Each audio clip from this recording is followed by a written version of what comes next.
Hey everybody, welcome to another episode of A Millennial's Guide to Real Estate Investing. Today I have my good friend Jared Lichtin here. He's been flipping houses since 2013 in Cleveland, Ohio. He mostly focused on high-end flips. He was a lawyer in a past life. He has a contractor crew on his payroll, which is something a little bit unique about him.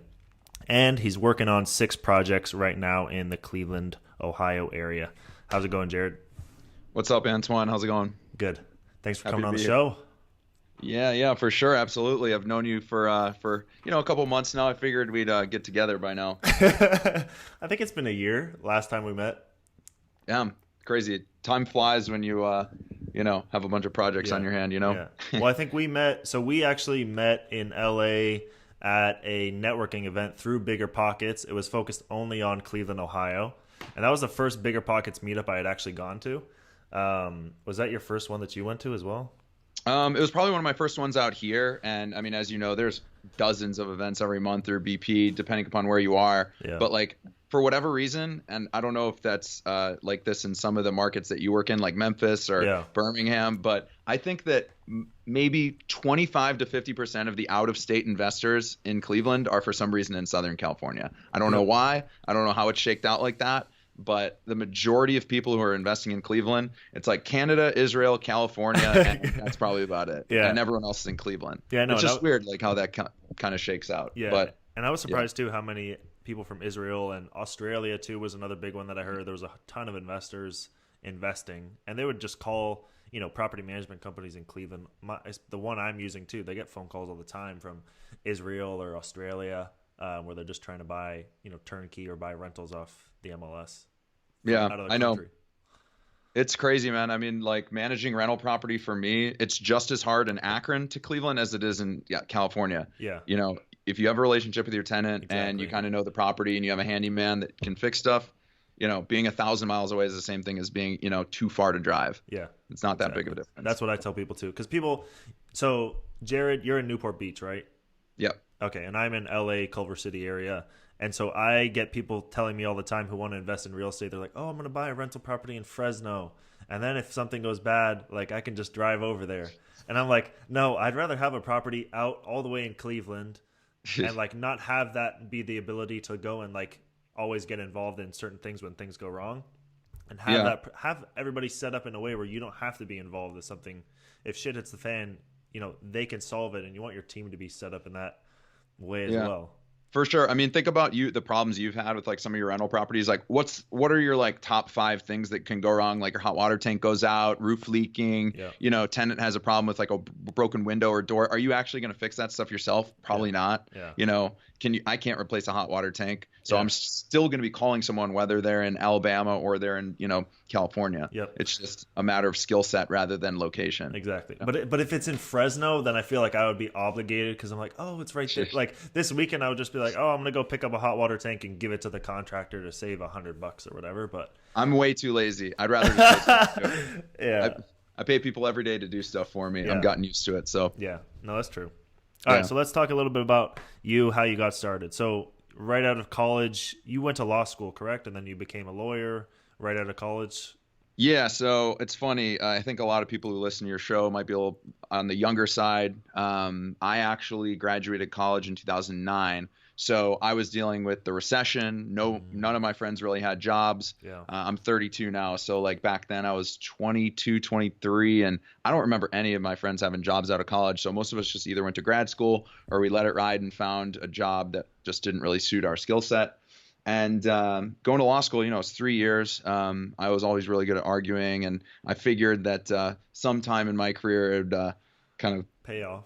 it would definitely pay off to be able to protect myself and do a lot of different things with real estate, which I was always interested in. But went through law school, kind of bounced around, and got the first job I got was in oil and gas. I really hustled. Like again, like I met you at a meetup event. I did not really even have good grades through college or law school, C student, but I knew a lot of people and relationship networking was kind of my thing.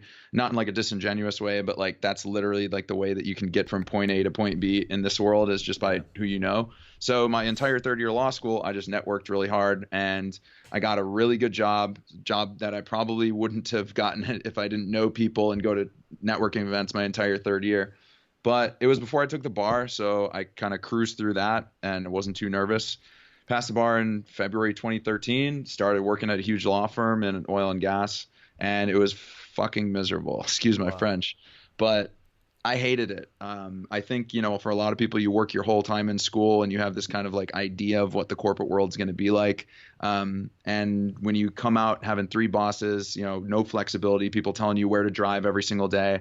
I had a lot of rural travel. Basically, I would draft oil and gas title for these people who wanted to drill in Appalachia. So I had to run title from present back to like 1860 for oil and gas surface interests in like Wetzel County, West Virginia, Greene County, Pennsylvania, areas where like nobody would ever Jesus. want to travel, no good restaurants, no hotels. And so to actually go to the courthouse and abstract a single parcel, that gave me like a lot of knowledge on title and Oh, how real estate interesting. transactions worked. Yeah. So basically, for one house, like if you sent me the address to one of your houses, I could run the entire surface interest back to the originality of when the county started keeping records by using cues from maps, from probate records. There's a lot of different tricks to it, but it kind of does in my research now for my real estate investing. I kind of know the tips and tricks on how to navigate county auditor sites, how to look at tax maps, and kind of how to look up owners. There's a lot of different reasons it's given me advantages in real estate, but that was my first law job. And again, I didn't like it. I did it for about 2.5 years, and I just quit. So sure enough, while I was working, I started flipping houses Okay, because it there was you just go. something I was interested in. I Yeah. think bigger pockets like 2011, maybe I was reading about the market coming back, and you can get some deals. So growing up, I worked for a contractor. And you grew up in Cleveland, right?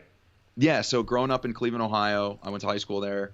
Then I went to college at Miami, Ohio, law school down in Houston. But after law school, going back to Cleveland, Yeah. living up in Northeast Ohio again, I figured why not just link up with one of my other contractors that I used to know and do work for, tiling, drywalling, that kind of thing, and just do a project with them. So I figured I'm going to learn a ton. If I break even, great. Even if I lose a little bit of money, great. But at least I would understand real estate finance. I'd understand contractors a little bit better after my first one.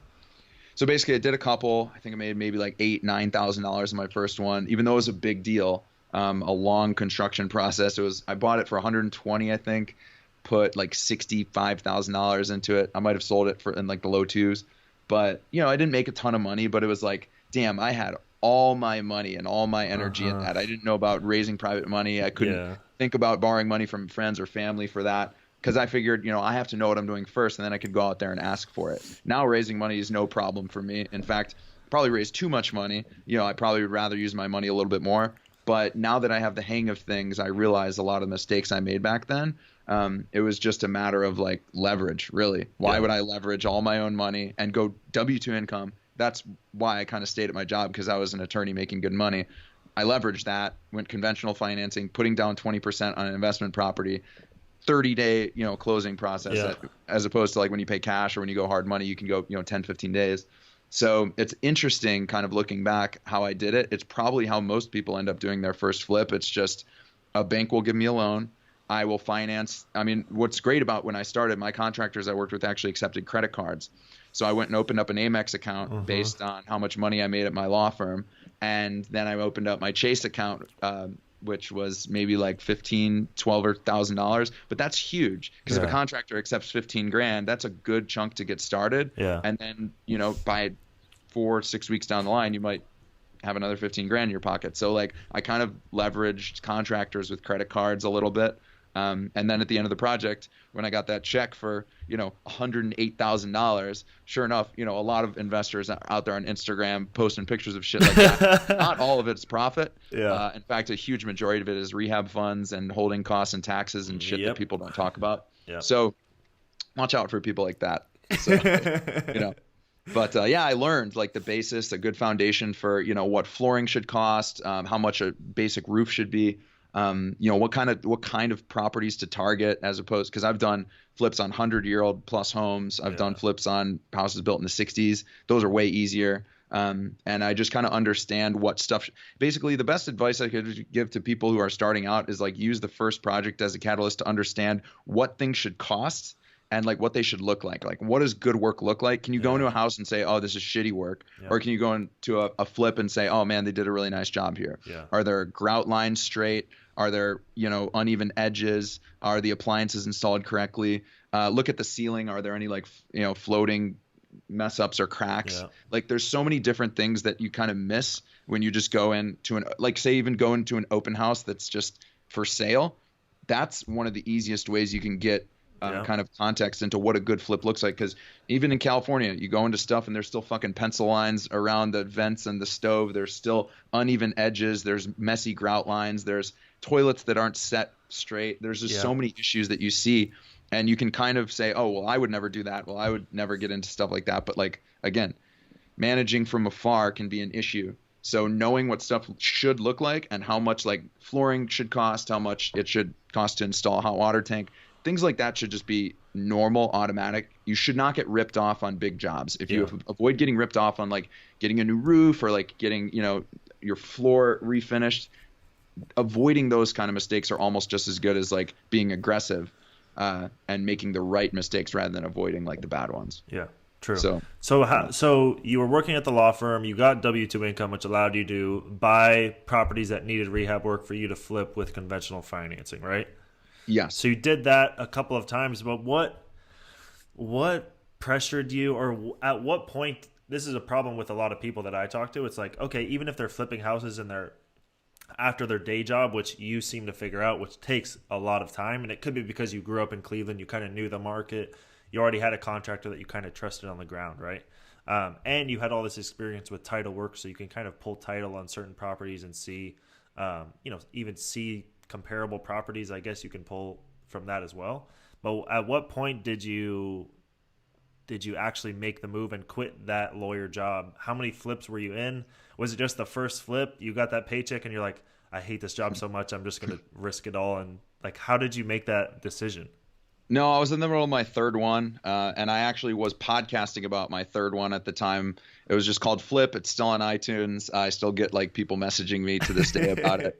And it was weird what happened in my life after that. I'll get into that in a minute. But basically, I had gotten my third flip. It was a really good deal. It was listed for $100,000. I basically negotiated him down to like 50. Wet basement, 100-year-old house in Highland Square in Akron.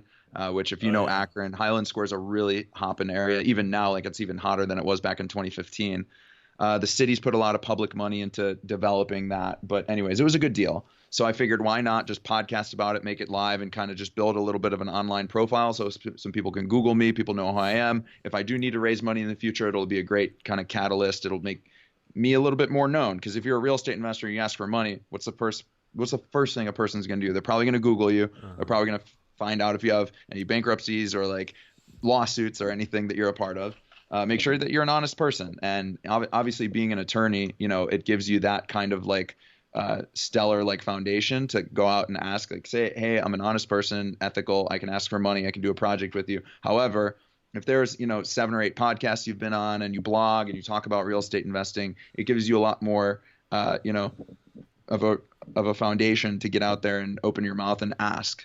So that's kind of why I did that. And it was a good idea because it allowed me to network with a lot of people that I didn't think, like other investors too, because that's a really big thing in something like LA. I don't think other investors are very helpful. I think it's very, very competitive and everyone's kind of like in an inclusive mindset. It's like this deal is mine, this area is mine, rather than, oh, I'm going to help out a young guy who really is kind of just getting his or her feet wet.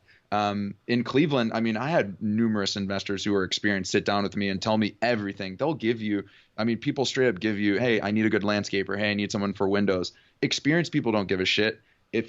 Unless you're keeping like someone on payroll, they're not going to hold those people to their chest and not give out information. It's like, are you really going to be an effect to my business helping you? Yeah. I jumped on the phone with people and straight up told them how to invest in Cleveland Heights and they still don't do it. So it's like like the majority of people aren't going to do what you advise. And even if they do, is that really going to affect your business? It makes me feel good that I'm able to help people. Yeah. And, I've definitely done fine, like partnering on deals with people and helping them out.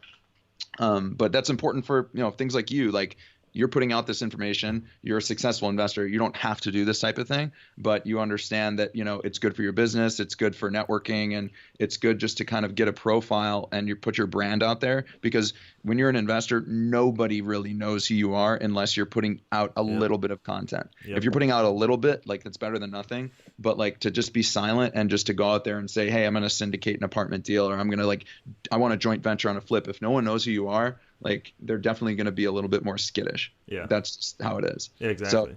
So, but I mean, even by having this podcast and, like you said, raising money, but once you have that social presence, or even have like a LinkedIn profile with a bunch of people on it that you're posting little pieces of content, or having an Instagram profile, even though it doesn't mean that like it doesn't it shows how many deals I've completed, but somebody could go and make that same exact content, and even if they flip 2 houses, but they would have so much more rapport with people as soon as they sit in the room and they're like, oh yeah, I listen to your podcast. And then the person already knows everything about you. Your meetings shrink from 1 hour long to 15 minutes long because people already have this whole background.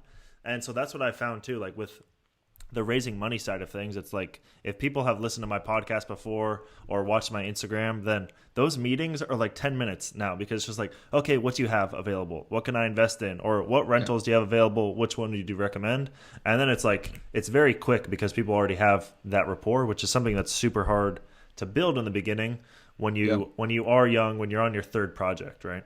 Yeah, for sure. I mean, like, think about it. Like, when you're an investor, you sit down with like a nobody, you've never met them, and you're considering maybe like partnering with them or whatever. Like, it's all about proof of concept for those people. So if you have no like proof of concept that you've completed something, or that you've done deals in the past, or that you have like local market knowledge, it's very hard. So like the first couple meetings, like I had a guy recently write me a check for like 15 grand on a project, which was, I will tell you straight up, it is nothing for him. He is a very successful attorney in his 40s. Yeah. He has a lot more than 15 grand, but it's just like a get to know you kind of thing. Like, hey, I only need a little bit of rehab funds on this project for another investor to come in and write me a check. It's not that much money in the grand scheme of things, but it definitely does help out my rehab.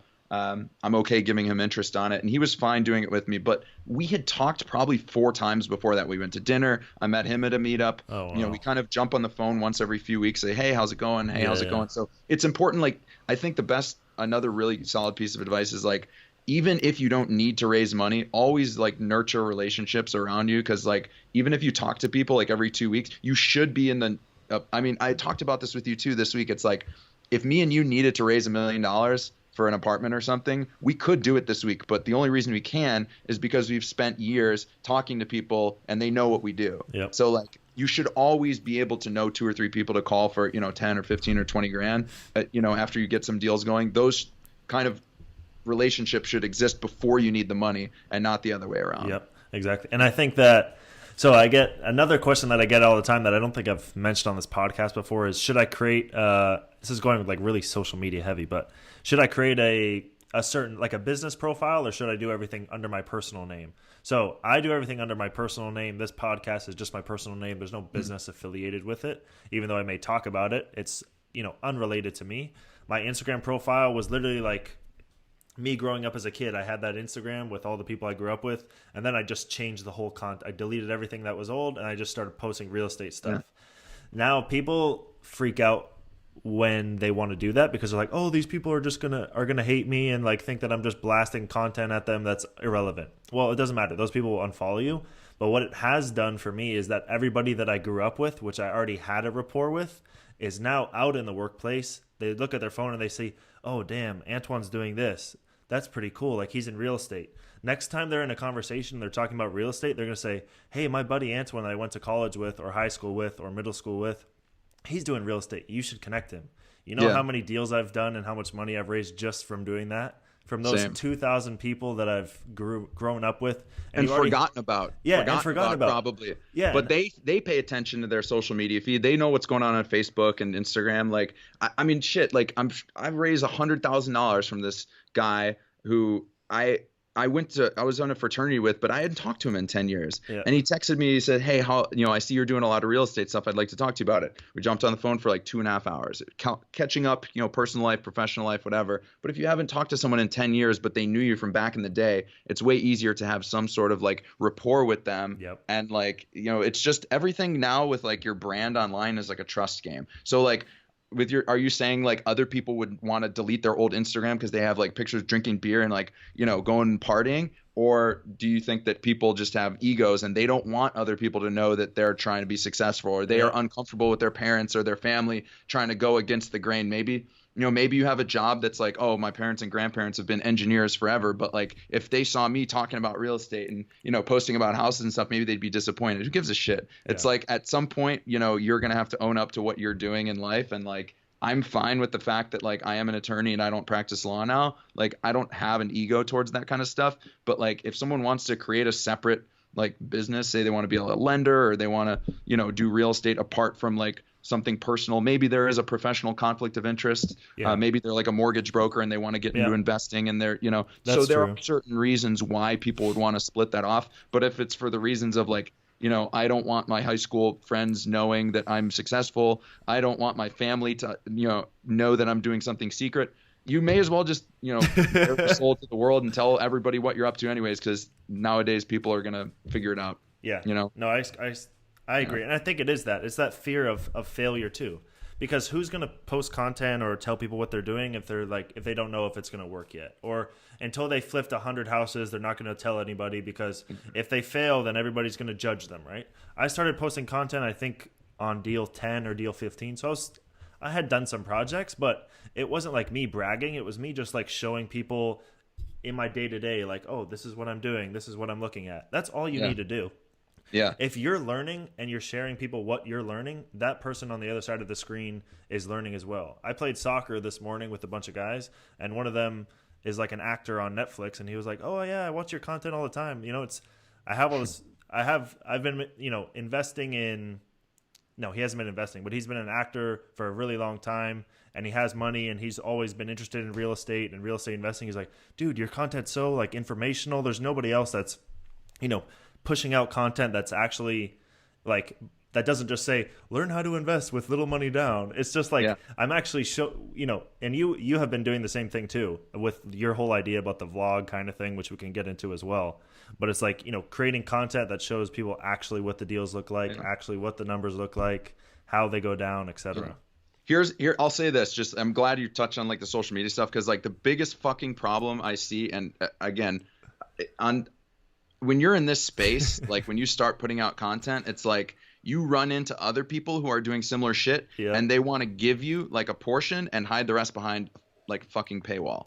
Do you realize how many people out there who are way less experienced than you and are selling courses on how to wholesale 100 houses or how to do turnkey, like the amount of energy it takes to actually create a course? And I think the biggest question is this, is like when you see somebody like that, when you're targeted with like an Instagram ad, and this is good for like a lot of younger people watching, ask yourself this, it's like, if this person is that successful, why the fuck do they need to sell you a course for $100? That's the first thing if I'm making I'm fucking big boy toys over here. I'm not just like making money, but spending money. I shit through, 40, 50 grand a month for my construction company. So like, why would someone like really look at me and say, oh, I really need to learn from this guy, I'm going to pay him $100? I don't give, like, $100 is just why. You have to ask yourself why these people need to monetize their following. Like, why are you monetizing people when if you really cared about them, the Gary Vee model of just like giving away everything for free and expecting people to come back. I mean, you're going to probably start making money off consulting other realtors. You're probably going to make money off consulting other investors, or even just joint venturing with bigger partners, because you are giving out better information. You're giving it out for free, and it's more shareable. No one's going to share content online that's like, here are the top 3 things to flip houses, whatever. They're going to like, all the video content that I'm planning on pushing out, and like we've talked about a little bit, is like real shit. I'm telling you, like, how to get through a home inspection, how to deal with buyers who are threatening to back out of a contract, how to negotiate. Like, there's a lot of stuff that is not hidden behind a paywall that should be put out there, and it's not. It's because people are greedy and they're inclusive. Again, like, people are just trying to monetize their following, and like, instead of giving first and then asking, like, if I can put out content for a year straight, I would probably just have a conference and charge $100 for people to go. It's not that big of a deal, but like, that ask should not be given first. It should be given last. Yeah, exactly. Like that's not how life should be. Yeah, and the ones that I hate are the ones who post every other day of their Lamborghini and they're driving in their Audi, and then they're like, "Oh, buy my course." It's like, dude, you just showed me like money that you bought. I don't know like who your parents are, first of all, and who gave you the money to buy that car. And even though you may have a successful business, you're not sharing any information about how you got there or whatever. So for me, I've never bought one of those courses that are like that from those Instagram. I've never bought a course either, but I'll say this, the in real estate, the flashier and like sleazier the person looks, probably like the person who's like an old dude balding in Dockers is probably like the best information you're going to get. But like it's hard too, because like for video and like whatever on Instagram, like you're scrolling through, it's like not the sexiest stuff. I mean, the stuff I want to put out is more a little bit along the lines of construction and like what stuff should kind of look like, how to manage people, how to do like bigger real estate projects. So like I believe that there's absolutely like more people out there who would share and who would like tag other people based off like the quality of the information. Yeah. And it's like if people are going to say, hey, you hear about this guy, Antoine? He puts out a lot of really good information on his podcast. He doesn't do like a 9-minute, info story and then, push people to his landing page. Yeah. Like he's actually giving out real information. That's going to bring you deals. It's going to bring you, better leverage in the future, however you want to put it. Yeah. And that's just how it's better for people like us. Exactly. Yeah. And I mean, a lot of people ask me why I'm making a podcast and why I spend the time doing it. And I think it's like, if I can educate even just one or two of the people who are listening, and they go and start doing their own deals, they start making money, et cetera, and then an apartment building deal lands and I'm looking for a joint venture partner. Well, I have a bunch of people behind me now who are interested in working with me. Instead of going and like I've taught those people how to do certain things, they have my same mentality. That's kind of what it's again like the Gary Vee model, bringing up the whole tide so that we can go and take down a 500 unit apartment building in the future. Instead of making $5,000 from one guy who's going to like either have a good experience with my course or a terrible experience. And now my rapport online is pretty bad. Yeah, man. I mean, between me and you, I mean, if we had a 200 unit apartment in Cleveland, I'd take it down with you. Like I'm sure we could find a way, or, like it's just a matter of like being able to finance it, being able to put the people together. And, that stuff doesn't come without some sort of trust between people. So trust is like the fickle, mortar that builds energy in these, like it's the same way a house is built, trust in a real estate transaction between the investor, between the contractor, between, the person on the ground, the person financing it, acquisition, like all of that stuff is fit together with trust. Agreed. And like it's also the easiest thing that fucking burns down buildings is like when you don't have trust. I mean, shit, I've had, breakups with partners. I've had, contractors rip me off. I've had, multiple, 5-6 figures, lawsuits. Like it's just you have to be able to protect yourself. And when trust is just kind of thrown by the wayside, it, tumbles the building down. I agree. Yeah. And then it's a pain in the ass to find somebody else that you can trust again. Yeah. All right. Let's get back to your story. That was a whole tangent on social media. But so you had flipped a couple houses while you were still a lawyer. Then you quit your job just because you had enough projects going on and you were like, all right, this is time to quit. Is that how it went down? No, I did not have enough projects going on. I had one, and I figured, like again, to step back and really look at someone like me who I think a lot of people put a focus on money in this world, like, oh, what's your salary? How much do you make? A lot of the intangibles, they don't see, like the stress it puts on your family to be away from them, the stress of having, multiple bosses kind of like lump their work on you in the morning when, you didn't have to do anything else. And your decision making in life, like I was 26 and I had a 6-figure salary and I didn't have anything to spend it on. Yeah. I had a house, I had a car, I had a girl. Like what else could I possibly want but like less stress? And I was the most stressed I'd ever been. I wasn't taking care of myself. All I thought about was work. And I mean, really, like when I went in to quit my job, this is like early 2015, I told the guy, I was like, hey, I'm going to focus on my real estate stuff.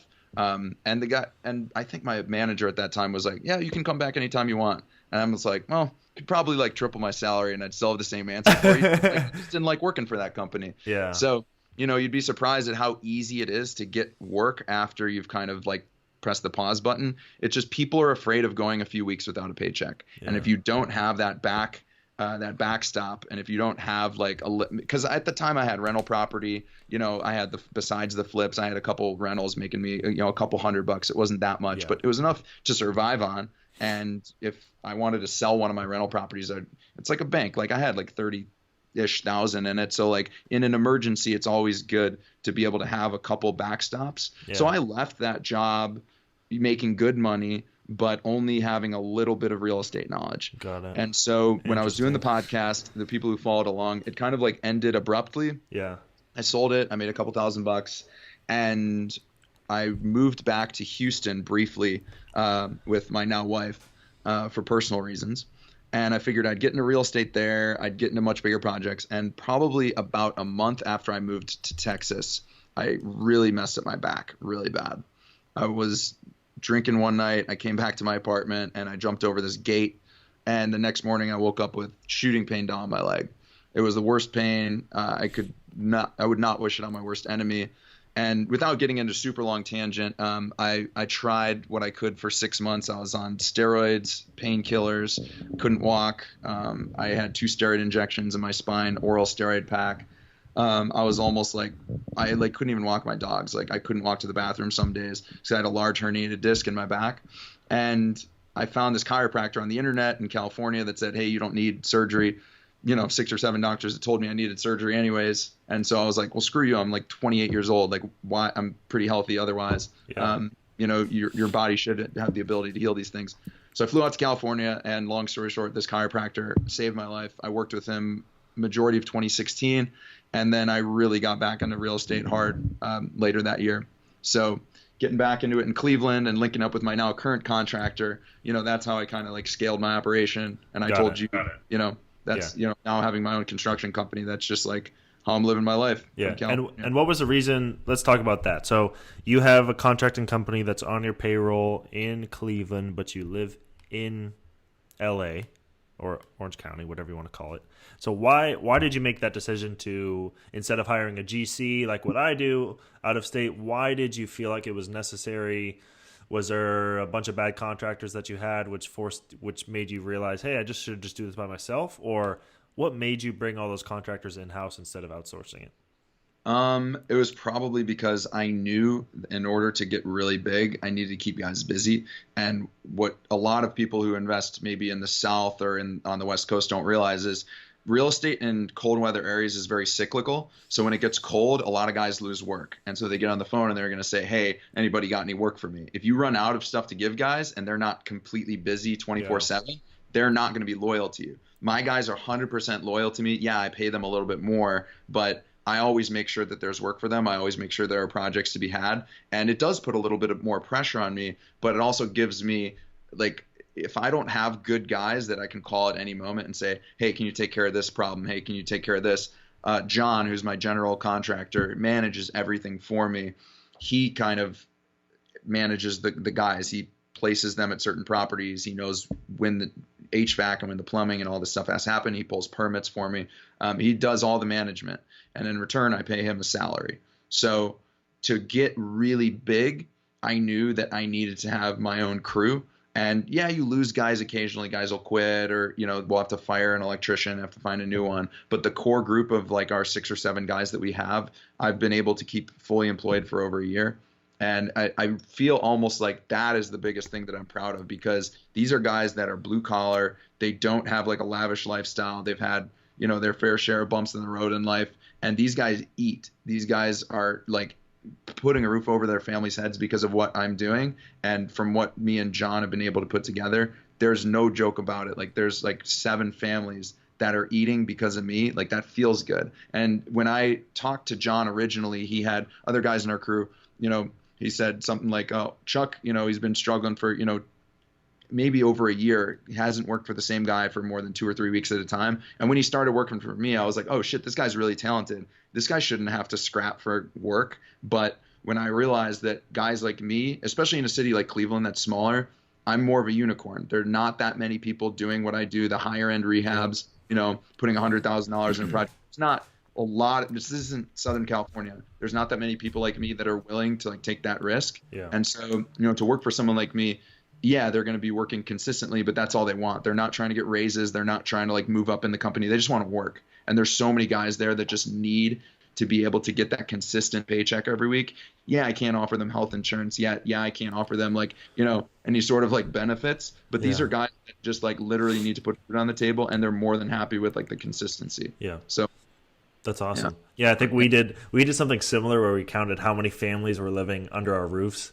And it was like 220 people, not families, but people were actually living under our properties. And we're like, holy shit, that's, pretty crazy. We're providing like a clean, safe, and livable place for all these families where you go look at the neighborhood. And a lot of these places are rehab jankily. The floor is coming up and they're still renting them up for the same price that we are. So we price our rentals, pretty aggressively to not get the highest amount of rent, meaning with the market. So like if the rents are $700, I'm not listing at $750 because my property's better. I'm listing at $700 so that I can get those normal blue collar families to live in there, but they have a much nicer place to live. We take professional photos of all our things. Cleveland, like in these neighborhoods that I'm doing, nobody's taking professional photos of their rental property listings. They just put up one janky photo from the car window and that's it. And they say, call this number to rent it out. So yeah, you're right. There is a feel good factor to having, people eating. Do you think about that a lot? Like, do you think about that? Like how many people you've affected? No, I don't think about it that much. I mean, me neither to some extent. I mean, I don't own as much rental property as you do, but to really think about that and think about what their other options are. Yeah, Southern California, there's plenty of options. But in Cleveland, like it's literally the difference between your kid going to a good school or going to the wrong zip code and having to go to some shitty public school that their kids are going to get beat up all the time. And like I have a property right now, like just on the edge of like Orange, which is a really good school district, and right next to that is Warrensville. You have some houses in Warrensville, the difference. But I can rent my shit for like almost $2,000 a month, and like along the other zip code where the school district is not good at all, I mean maybe $1,100, $1,000 for a small house. So you have to be very careful about school districts and zip codes and knowing where you invest, and that's your expertise. Like really, I mean you know a little bit more nuances about that kind of stuff, but it makes me feel good. Like I think all my tenants pay on time and they treat me nice when a repair needs to happen and I kind of need to coordinate a handyman coming in. I think they respect me a lot more because they know that I've put the time and effort into making sure that their property functions correctly. No, that's true. And if your tenants do care, then they're going to care about the property because they're living in it, right? So if you show them that, so like for example, I just bought 5 houses in a row in Memphis, Tennessee. I went on, so the rents are like $600 a month, but they should be $725. But I bought them with inherited tenants. I'm gonna go and rehab the whole exterior, put brand new roofs on, and then I'm gonna ask them, hey, can you have a rental increase to $725? And they're gonna be like, oh, absolutely, yeah, you just did all this work for us, and can you fix this other thing in our house before we sign the lease? Okay, sure. Then I get them to sign on $725 a month because they're happy. Now they know their roof is not leaking anymore and all this kind of stuff that the last guy wasn't doing. So they're willing to pay more for that better property. If you just show them that you're taking care of them and taking care of their family who's living in there and they don't have to put buckets on the floor to catch the rain, like you can ask for those things of your tenants because you're taking care of them. Yeah, it's all about the intangibles, man. I mean, if people know that you actually are going to be a good landlord and that they can call you and communicate with either you or your property manager, like if they know that they can go out and ask you for simple little things, then a rent increase is going to be, the same reason that they're not going to move is the same reason you don't want to put a new tenant in there. It's a headache. It's stress. Moving. I'm dealing with moving right now. Like it's a little bit stressful. If you have a tenant who's already living in there, the hassle for them to do another credit check and get, find a weekend to have friends move their shit, like a $100 or $200 increase in rent for some people might be a lot, but if you do it in a way that is like, hey, this is why your rent increased. This is the reason why it won't increase in the future, or why if you do agree to stay here, I'm willing to do maybe an 18-month or maybe a 24-month if they are. Yeah, we do 24. If they have a little bit of payment history, it's a little bit easier. But like, especially non-Section 8 people who you don't have to fill out all this paperwork for, and it's not like a government paycheck. If you're just getting a blue collar person, raising the rent on them after you've built that relationship is so much easier. And almost all the time they'll say yes instead of like, screw you, I'm moving somewhere else. Because like, again, like you said, finding a good landlord in some cities, I mean, I haven't found it that I can imagine there's some shitty landlords in Cleveland, Yeah. but like I don't know, it's a hit or miss so much. Yeah, You well, it's know? also the property management companies too. The amount of good property management companies in these markets too is very hard to find. I have some clients, that come and buy my rental properties from me, and they're like, "Antoine, can we use our own property management company?" I'm like, "Sure." I met Good all of luck. them. Yeah, I met all of them. You can go use whoever you want. I say as soon as you sign the contract, you can use whoever you want. I would highly recommend my property management company, but if you want to use your own, be my guest. But I'm not recommending that at all. Yeah. And so you actually manage your rental properties from over here?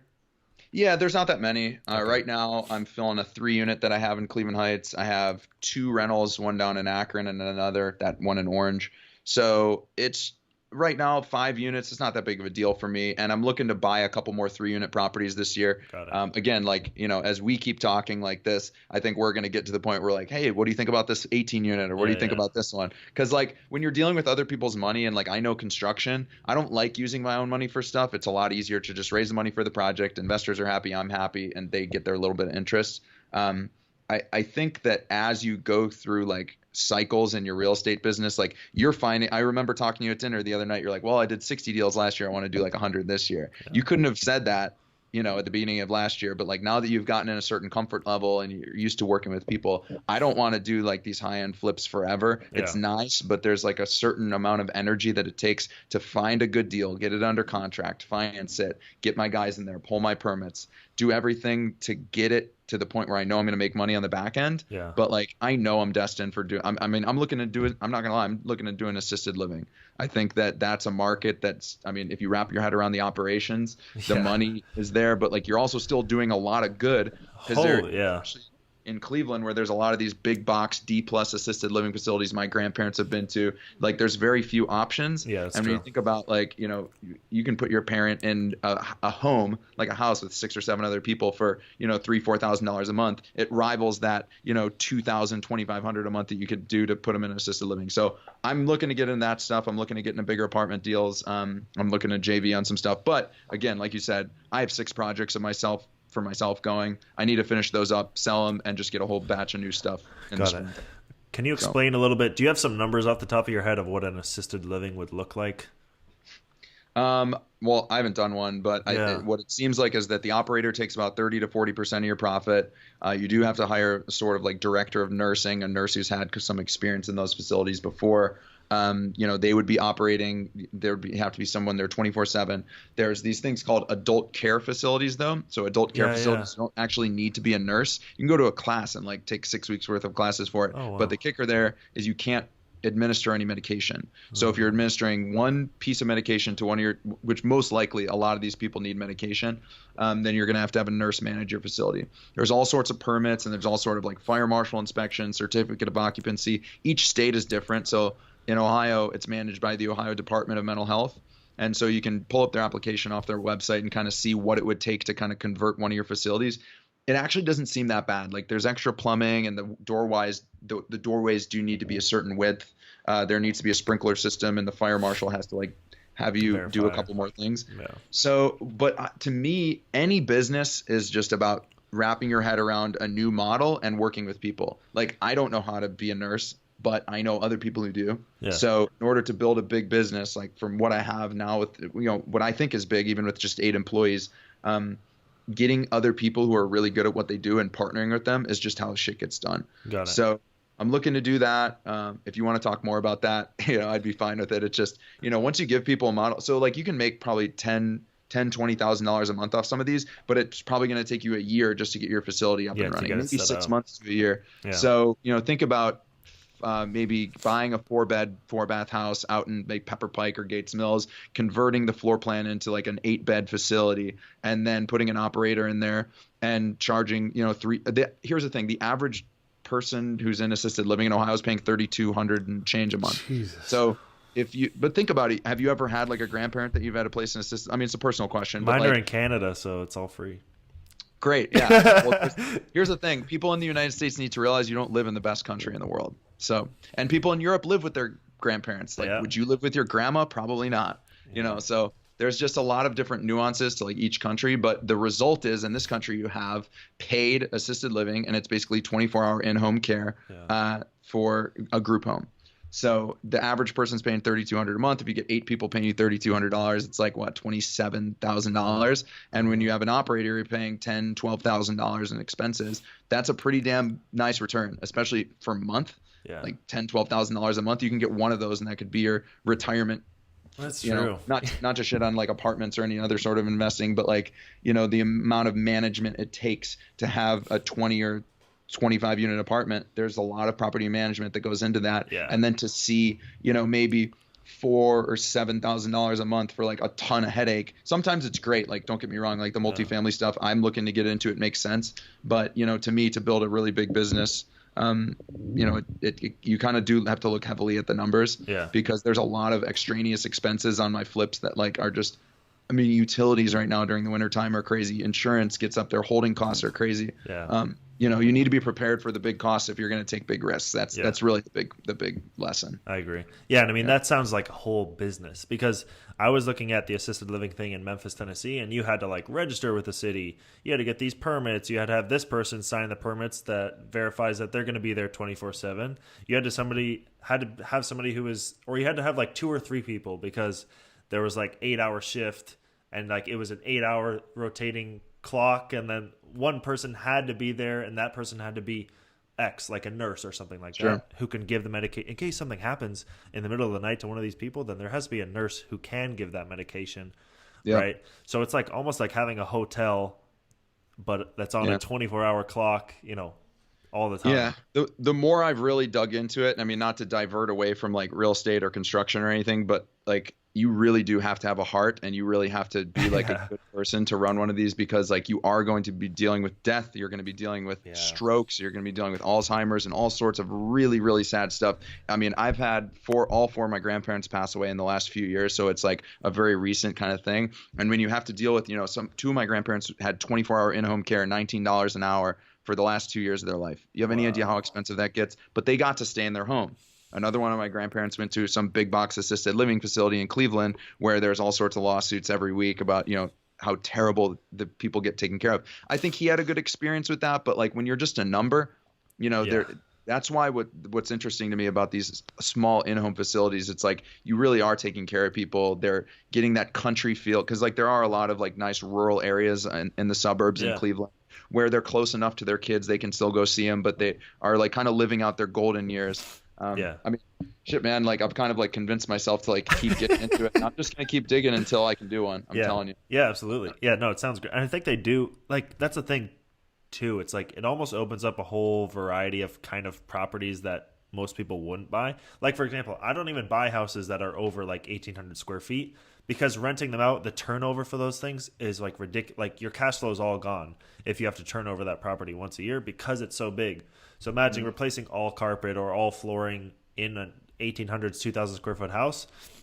It gets expensive as hell. So it's almost like it opens up a whole opportunity for those properties that a lot of people aren't even looking at. Like you said, rural. I don't even touch the rural stuff, but many people who are in those care facilities may want to live rurally, and they don't want to be in the city center and shit like that, right? They want to be in like a nice little quiet place where they can hang out and go outside and all that kind of stuff. Yeah. Urban upscale, I think, is the word you were looking for. Yeah.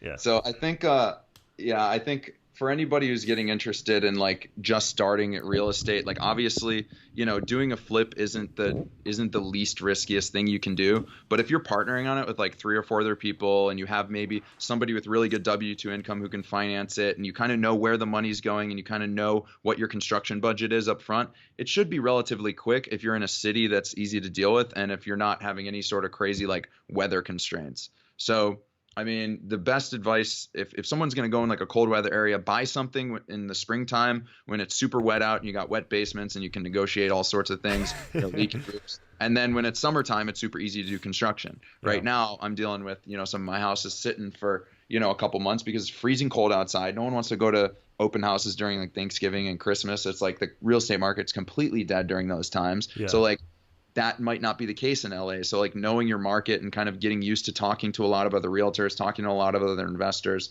that's where it's at. Like that foundation is where it's at. And then as you get out, then you're going to realize, oh, it makes sense for me to buy something turnkey and manage it to start. Or, maybe it makes sense for me to partner with my buddy who has a little bit more income and kind of finance things, and or my buddy who knows a little bit about construction and can actually do work physically on some of these properties. So like there's a lot of different nuances to like reasons why you'd want to get into a certain investment to start. But like, again, anyone listening to this podcast is doing the right thing. Yeah, no, I agree. Yeah. And I always say, look at your resources. So learn as much as you can, then look at your resources and be like, all right, which play is the best for me right now? It doesn't need to be forever. I mean, you started with flipping houses while having a full-time job. I mean, I normally don't recommend that, but with the amount of resources you had, the time available that you had, and the people that you knew, it made it a possibility. But a lot of people don't have the contractor, they don't have the cash, they don't have a good good enough W-2 income. Yeah. In order to buy those properties, fund the rehab for them, and all that kind of stuff. So it's all about learning as much as you can, and then looking at your resources. What's best for me now? It doesn't need to be something you do forever, but it's something that can get you started. Yeah, for sure. And then when you're already in it, I think what's been important for me recently is to kind of audit myself and like, what am I doing in my business? Do I really want to keep doing this, year in and year out? Do I want to kind of tweak things? Like right now, I have a project I bought for $166,000 and my rehab budget on it is $130,000. Like that's a ridiculous amount of rehab for something, but I'm hopefully going to market it, list it for $429,000, $419,000, something in that range. And it'll be a nice project. It's just, if I didn't have it drag on so much and if it didn't get affected by all my other projects, I basically just took on too much work. And so now I'm feeling the effects of that. I just need to put my head down, finish the projects I have, and get into a new batch of projects. But that's also going to hinder me down in the fall time. So when those projects are finishing up, I have to really think about, okay, well, do I network with other investors out here? Do I try to get into more multifamily stuff? Can I joint venture on some bigger projects? Do I put my head down and maybe convert one of my flips into an assisted living facility and start the permitting process? It's important to constantly audit what you're doing and kind of make sure that, like, am I really setting myself up for long-term success? Because like flip, I mean, I think flipping's great, but like it's kind of crazy when you think about it. Like I might make like 32,000 on a flip, and it's just okay. What now? Like next. Really, like it doesn't provide you any sort of future. Nope. Whatsoever. It's a quick cash. It's great if you get it. Sometimes deals make more sense to rent out immediately than to flip. But with this 3-unit right now, I'm struggling with it because I can make probably about $1,200 a month net off of it, which is great. Even with taxes. It's in a great location. So for my family, for my livelihood, to make $1,200 a month and probably more like $1,300, $1,400 in the years to come, that's really hard to say no to. But then again, if I could sell it right away and make 40, 50 grand, and just keep moving, it's nice to have those options. But like, I've gone through a lot to get to that option. I think ultimately I'm probably going to sell that to an investor. It's just a matter of options at this point. So if anybody's looking for a 3-unit, it's in a great area in Cleveland Heights. Taxes are only $12,000 a year. Hey, hey man, $7,300. But I'll give it. How about this? Let's go through the numbers on that, and you can tell me what you think about it since we already here. So 3-unit, it's in a really good street. I would say the first unit I'm doing a little bit nicer than the second and third, just because it's probably going to be sold to an owner occupant. A lot of people are going to buy a 3-unit property to live in themselves and rent out the other 2 units. They would literally be living for free or even make money off their mortgage. So $7,300 on the property taxes. It's worth, I have an appraisal of $230. Bought it for $72, and I'm probably putting about $70 to $80 into it. I'm about halfway through construction. So let's just say the rehab is $75. And my holding costs up till this point were about $1,300. Let's just say $1,500 a month with utilities. So, so you're all in for like $178, $180, something like that. Maybe a little bit less. $180. Sell it for $230. So that's how you got that $50K profit number. Rents, I mean, probably more close to like 40, but got it. Okay, cool. And then after you pay the closing costs and blah blah blah. But my note that I have on it is only $147,000. It was a hard money loan. So if I refinance, I'm going to get 75% of 230. True. Or 70, even a whatever lender. Yeah. So like I pull out 12,000 in equity and put tenants in it from day one. That's like, am I right? Like that's really hard to say no to. So what you can do with this one is I would do a cash out refinance, and you can do 230 as the ARV. They give a 70% loan to value. You pull out 161, and that's about how much you have. You have 180 in it. So let's say you're all in for 20 grand, right? You have $20,000 left in the property, right? Yeah. Where'd you get 180? You're 72 plus 75 is like 75 plus 80 plus your holding costs plus the refinance costs. Got it. So let's just say 180. So you'll have $20,000 left in the deal. What are the rents going to be? 1,100 on the first, 1,100 on the second, 850, 900 on the top. So 1,100 plus 1,100 plus. I know, and keep in mind, this is combined. I do know the area A, but I also had the rents on the appraisal. So when I bought the thing, I got it appraised. So that, so yeah, 28. Last unit is. It's like 8. Let's just say, what to make it an even number? Can we say 850? 800. So okay. $3,000 a month in gross income. Your taxes are $7,300 a year, which is about $600 a month. Insurance is what? $2,000, $3,000? A good policy for a 3-unit, maybe like 120 a month. Okay. Maybe 40. So let's do 120 per month. And then you're managing that property by yourself. There's not much property management fees. The other thing you have to pay for on a 3-unit is lawn, water, and sewer, correct?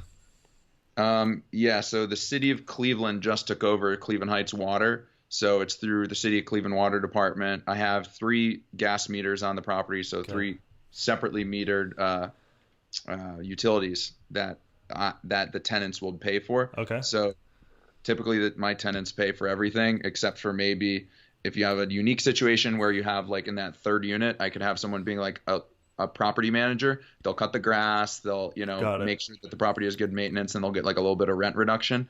But yeah, basically it's about $3,000 in rents per month, hopefully. Okay. And then so on the utility side, everything's going to be passed off to those tenants? Yes. Okay. So $3,000 a month minus the $600 for your taxes minus the $120. So $2,280. So $2,200 a month in your net operating income. Now we have to look at your debt service. I would say it's anywhere from $1,400, $1,500 a month. Okay, so $1,400 minus the 20. So you'll make $2,200, then you got to pay off your loan. So $2,200 minus $1,400, which I agree, it's going to be around that number. So $800 a month you'll net on $20,000. So that is $800 a month times 12 months is $9,600 a year on a $20,000 investment. So your return is 50% per year on your money. So every 2 years you're doubling your money. Yeah, but I know the area, and that has been completely revitalized. It's kind of like Cedar Lee on the east side in Cleveland Heights, very close to University Circle. Yeah. And there's just been so much built out for the area, that will appreciate a little bit. There's not much appreciation in Ohio, but and things like this, when you buy right, you can. So it's a really good location, and if I hold that forever, it's going to be going. Yeah, exactly. Yeah, so that's the one key factor that I use to say, like, okay, should I sell this one or should I keep it? So like the apartment building that we just bought, it's in an up and coming neighborhood. Like in 5 or 10 years, that building's gonna be worth like triple the price, and I know it because I'm gonna increase the rents. The rents are gonna keep going up. It's close to the hospitals. It's close to St. Jude's. It's close to all this stuff. Which is that? The Memphis one? The Memphis one in Midtown, and Midtown is like. It's already B class, but it's getting like there was a brand new apartment building built a mile down the road with like 150, 200 units with retail on the bottom. Yeah. So it was a Elon, Greystar, they build those kind of things. Yeah, exactly. So those are being built right around my property, and Wow. mine's like an old 1960s property that was super dilapidated, and all the properties that are commercial next to me are like law offices, banks, credit unions, and they're all nicely manicured. Yeah. So I know that building is going to be worth a lot more over time. And then that's the reason why we got the longest loan that we could possible, because we were like, okay, what's our strategy going to – you always want to have a plan A. There's always a plan B. Your plan A is to go and refinance and pull out the money. Let's say your refinance gets disapproved. Okay, well, I still have option B, which is to sell it, take my $50,000 and go buy something else, right? So Like that's kind of how because I know in the future it's going to be worth triple the price. It's like, all right, well that's going to be worth for doing nothing and making a 50% return on my money. In 3 or 5 years, the building's going to be worth, $450. Then I could sell it, and then it's like a win-win situation for you. Damn. Yeah, man. I need to get into Memphis. That sounds good. Yeah. Yeah. But you know as well as I do on like the retail side, hypothetically, let's say a good apartment deal popped up for like a little bit of a reduction from an investor. Let's say something like that popped up in like LA. How quickly would that deal get gobbled up? There's so much like other outside investor money. There's like Canadian money, Chinese money. There's out of state money. Literally, it like pigeonholes these local investors into finding deals themselves rather than like going to the MLS because there's so many there's like, I mean, how many other offers do you have to deal with like a good multifamily deal? It's very rare that you'd be the only person on the block. No, it's almost impossible right now. Like am I right? Like give people some context into like what it's like to like find a multifamily deal. They are so overinflated. Yeah. Like the prices are crazy in like Lakewood, which is like an A-class area in Cleveland. Yeah. Places like, Garfield or Maple Heights, they're like C-class areas, but like even people from New York are like buying these things for ridiculous prices because they know that like that's a better place to put their money than the stock market. Well, it's a better return too. Yeah. It's a way better return, and they're just hiring some, whatever property manager. It's like they know they're going to get their return. So like if venture capitalists are going out and buying these things, like the other, B-grade institutional investor is going to go out and buy it too. Yeah. So we had a couple of instances where I had my guys walk an apartment building and there was like an open house showing. And my guy calls me after. He's like, Antoine, everybody and their mom was at this open house for this apartment building. So they had a couple of units open. You can walk through both of the buildings. And it was like 80-unit apartment building. Yeah, and he calls me after. He's like, everybody and their mom was at this building taking photos. And, whether they would be relaying information to the people across the country or on the other side of the world, the Asian or Australian or Canadian investors. And it's ridiculous. I mean, the reason why there's so many apartment building listings on the MLS, and you may be, wondering, oh, why is there so many buildings like available and stuff like that? It's the people who are listing those properties are going to the owners, and the owners are giving a ridiculous number because they know the market's hot. So even if their building's worth $1 million and they want to sell it for $2 million because they think, oh, the market's already super hot, right? Then the listing agent who wants to get the listing is going to be like, yeah, we can list it for $2 million. Let's see if we get it. That's why there's so much bullshit inventory on LoopNet, because the listing agents just try to get a large amount of listings. There's a broker in Memphis, Tennessee, who has almost all the apartment building listings on LoopNet. But if you go and look at how many deals he sold in the last 24 months, he sold like 2 apartment buildings or 1 apartment building.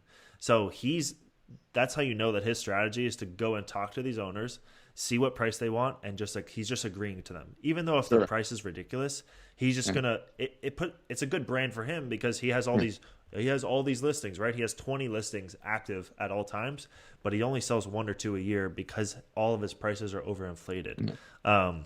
So yeah, it's crazy. And I mean, like on some of these good deals, the ones that aren't on LoopNet, there'll be 30 or 40 offers on these things in the first week as soon as the marketing gets out. Yeah. And another thing that I kind of realized, because like a couple other buddies of mine started looking into getting, commercial financing, because anything over 4 units, you're going to need to get, a separate type of financing for. What's messed up is like if there's like investors from another country that have a ton of money and can completely outspend you, cash is always king in these things. And like you can close a deal so much quicker with cash. When you have like a lender involved, like for instance, like I've dealt with like, let's say First Federal of Lakewood or something. It's a pretty popular conventional lender in Cleveland.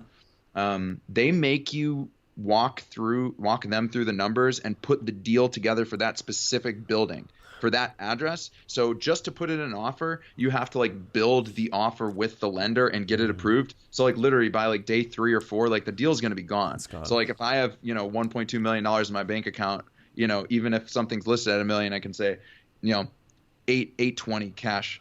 Take it or leave it. I can close in 10 days. What do you think the owner's going to do? They might negotiate with you a little bit, but like by the time negotiating is done, all the other like, newer players on the block are just kind of going to get winded. So I think the best thing for new players on the block is to kind of network with investors and kind of know exactly what you want, exactly what area you want to buy in and like how you're going to manage it. So like, it's a lot easier to play ball when you're not dealing with like listed properties. I agree. Yeah, and that's why I always say start off with single families and like smaller multifamily, especially the residential side, because you can always the financing a whole lot easier.